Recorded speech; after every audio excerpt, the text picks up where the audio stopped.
So why don't we do a quick walk around of the 250R. I'll show you what all we've done to it.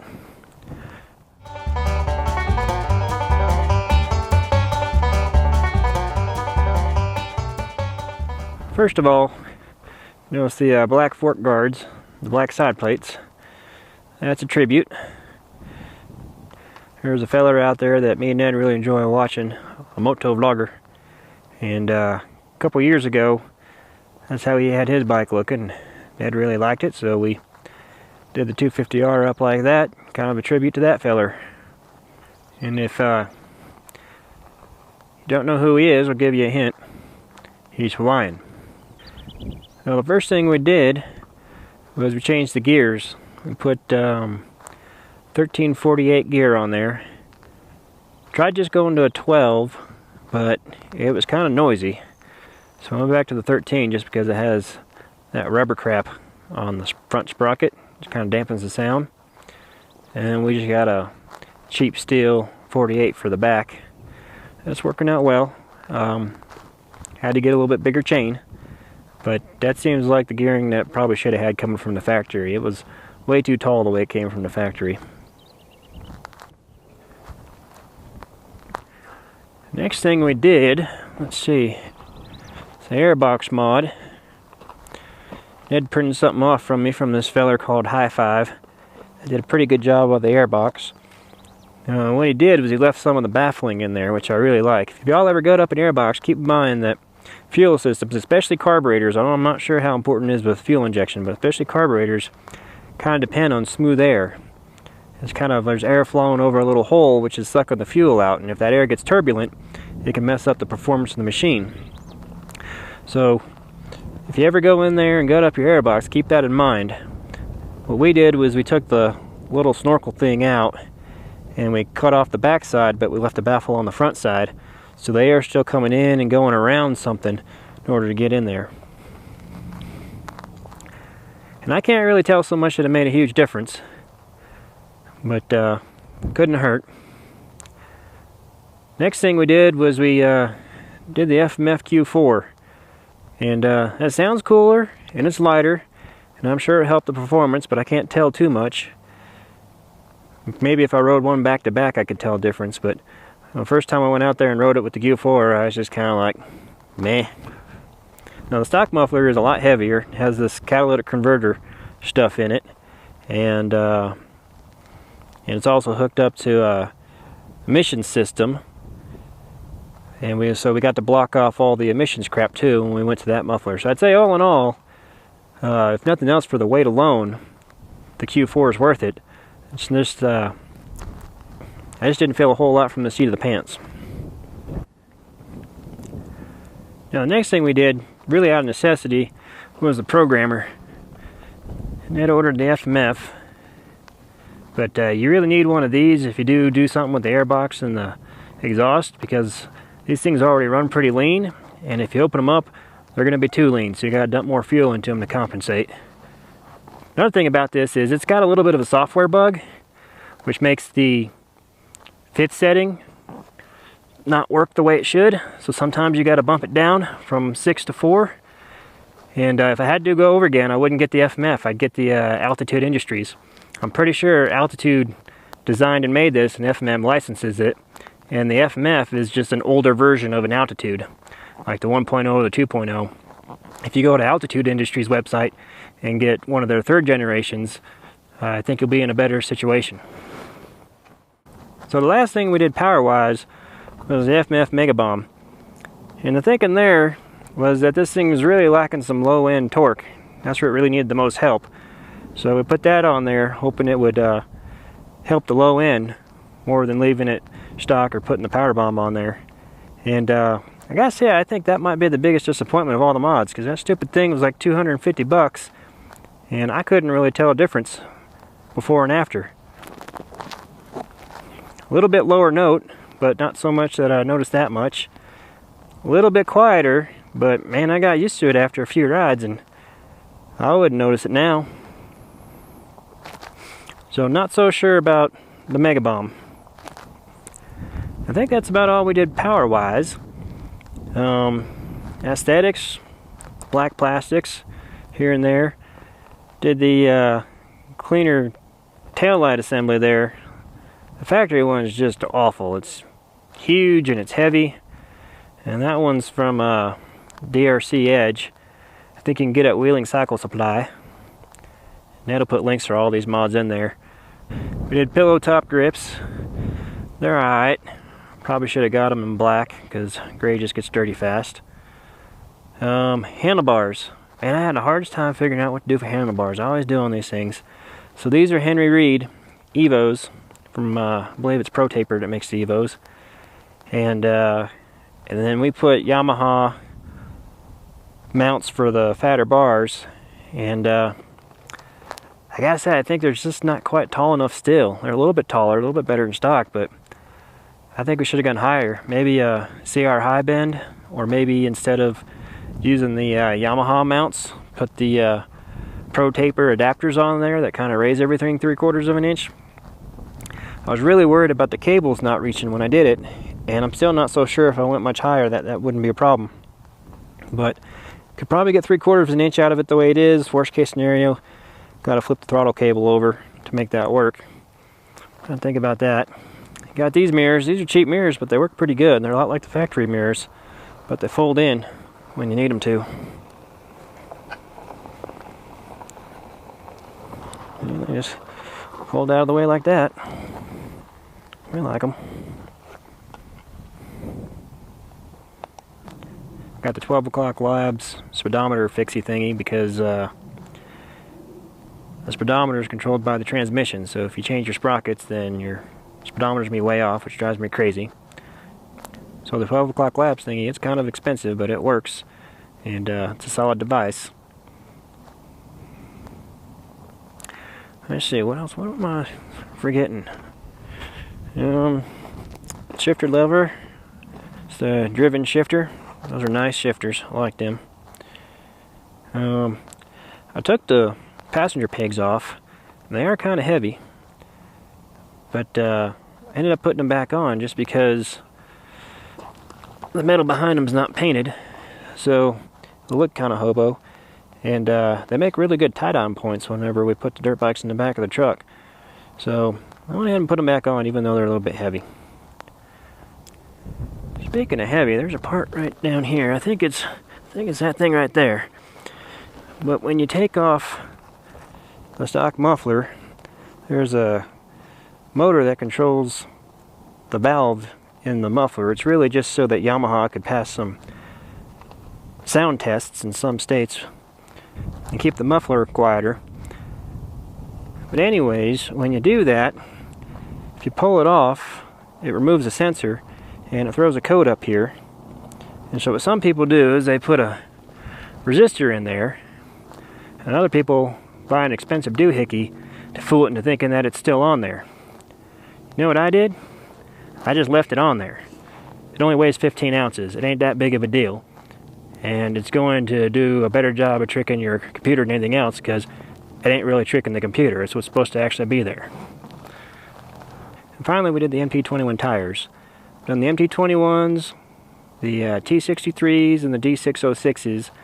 And I think I like the MT21s best, at least for the front. The back, I don't know, the D606 is pretty nice too. The T63s, they just are a little bit squirrely for me on the loose stuff. These I can run the same pressure as the T63s, and they feel a little bit more planted on loose stuff. And on the road, they feel good. I mean, I never really push these tires to the limits on the road, so that's just not a problem for me. Another thing is I don't ever ride in the rain. If the roads are at all damp, I don't ride. So if you're really worried about riding in the wet, I can't tell you how the different tires compare, but riding on dry pavement and dirt and gravel, I pick the MT21s. Alright, so let's do a little bit of a review now that the walk around's over, and let's do that while we're riding. Another mod that I really like is this key-ring. I like having a decent sized key-ring that's a bright color because I don't carry my keys with me all the time, and makes it easier to find. And this one I can stick the extra key down in there and stop it from rattling a little bit. So there you go, Walmart, $3.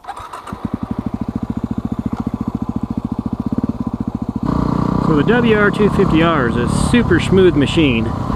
That's like the best way I could describe it in one word, is just smooth. Feels like a sewing machine. It's kind of got like a split personality. If you're just shifting it in low RPMs like I'm doing right now, then it's very docile. It's like a scooter. And then if you want to, you can ring it out and shift at 9,000 RPMs, and it's a little bit more exciting. Kind of rides like a two-stroke when you do it like that. In fact, I guess one way to describe it is it's kind of like a cross between riding a two-stroke and a four-stroke, just the way the power band works. But I tell people who are used to riding other four-strokes to shift it a little bit later than they think they ought to. The suspension on it's very good for a dual sport. Very good at doing what it's supposed to do, which is being versatile. It's another way I would describe this bike, is very versatile. I can ride it on trails, and it seems to be about as good as it can be on the trails, and then I can go put it on the highway and ride 60 miles per hour, and it seems to be about as good as it can be there too. And we're talking 250 cc's and about a 290 pound bike, so you can't expect too much from it. You know, it's not going to be as good as a full-on trail bike off-road, and it's not going to be as good as a cruiser. Compared to Ned's WR250R, there's really not much that the 450F does better than this. I mean, obviously it's got a lot more power, but I'm not so sure it's really usable power. I mean, at least not for me. I'm not that experienced of a rider. I've only been doing this a few years. For me, that 450F, I just got to be so careful with that throttle. Whereas this, I can just ring it out and not worry about it. And it seems like in the end, I actually am more capable on this when I'm off-road.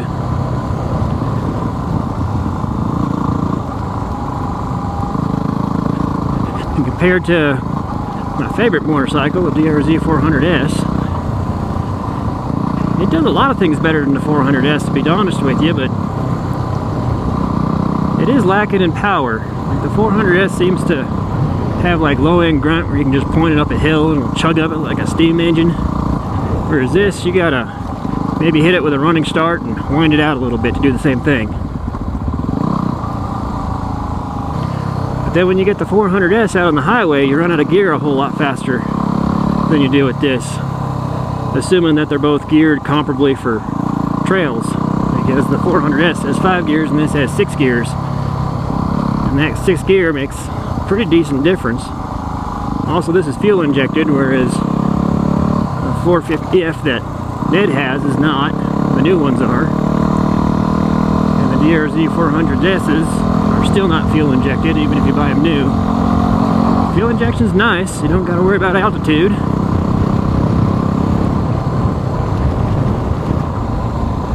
You can just start it up and turn it off and not worry about messing with the paddock. So the one thing I don't like about the WR250R, it's not a big deal really, but I do wish it was a WR450R.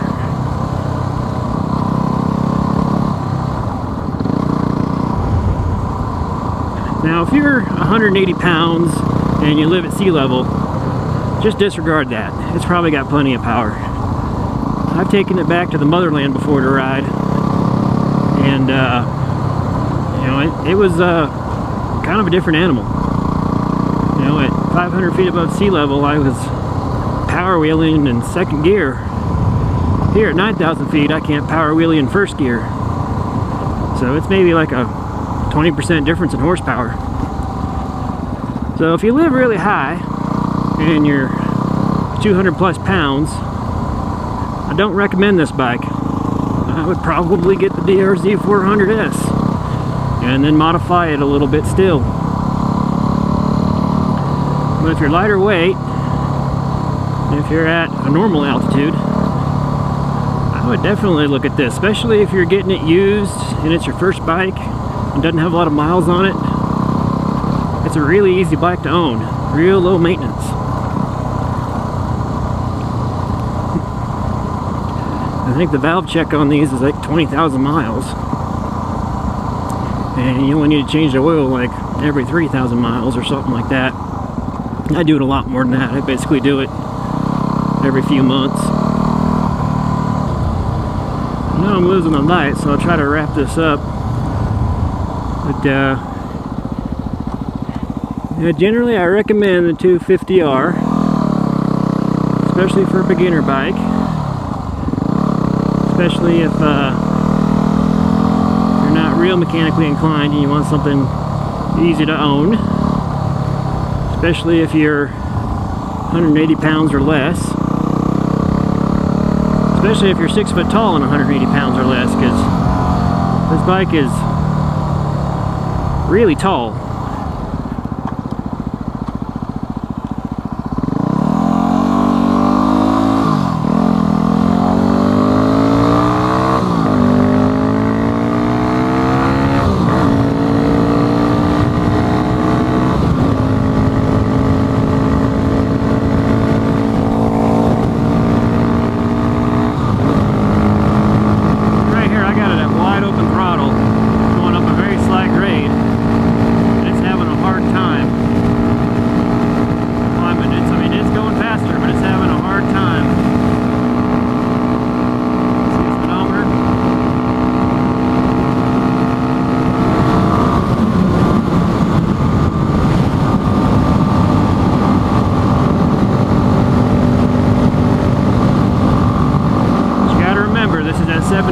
Maybe a little bit more than that. It's running 1348 gears, which is actually a shorter gear than stock. I'm probably weighing in around 200 pounds of gear.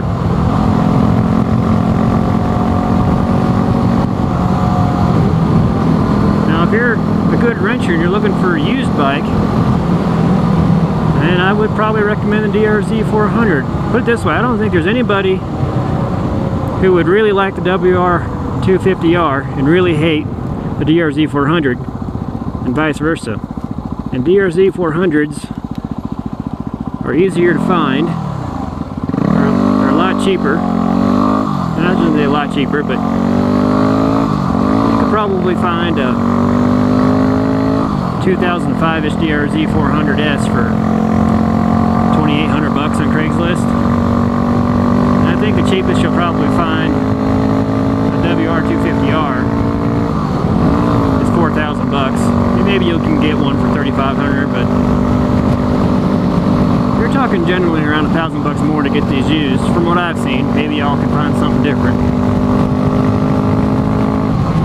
And I would not pay $1,000 more for this over a DRZ. It just doesn't do enough things better. It does some things better. It doesn't do enough things better, and it doesn't do power better.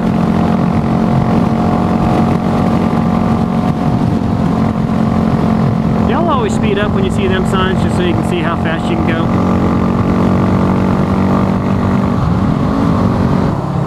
Anyways, that's my review of the WR250R. I'm sure I'm forgetting some stuff, and Ned can fill in the gaps in the description thingy. That's it for now, and you jerks get me up to 200 subscribers, I'll have a DRZ400S in Ned's stable to review. So let's work on that. Alright, over and out.